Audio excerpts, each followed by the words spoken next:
women.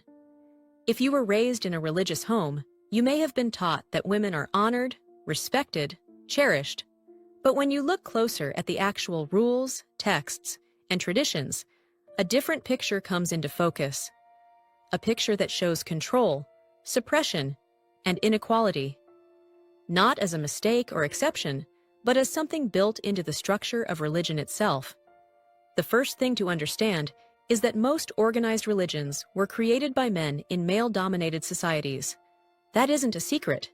And when men write the rules, especially in deeply patriarchal cultures, those rules tend to serve male interests. Religion didn't start as a tool for justice.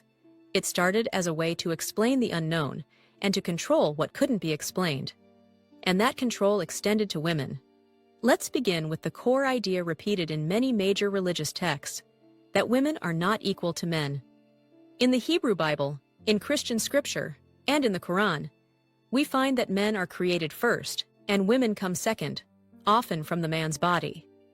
This may seem symbolic, but it sends a clear message. Women are derived, secondary, dependent. The Old Testament values a woman's life at a fraction of a man's. In Exodus, if a man hits a pregnant woman and causes her to miscarry, he pays a fine. Not murder, just a property violation. The unborn child is not seen as a person. The woman is not seen as a full human either.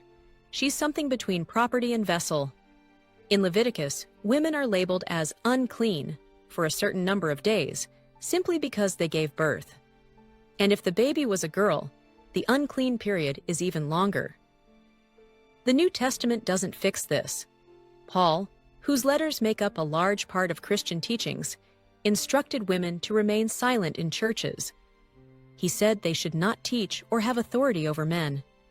He said the head of the woman is the man, just as the head of the man is Christ. These ideas are not obscure. They're part of what millions hear every week. In Islam, the inequality is written plainly. The testimony of a woman is worth half of a man's in court. A daughter inherits half the share of a son. A husband can divorce his wife with a few words. But for a woman, the process is far harder. And in the case of disobedience, many interpretations of Islamic law permit physical punishment. But these teachings don't stay on the page. They shape lives. In parts of the world, girls are denied education because their role is to stay at home.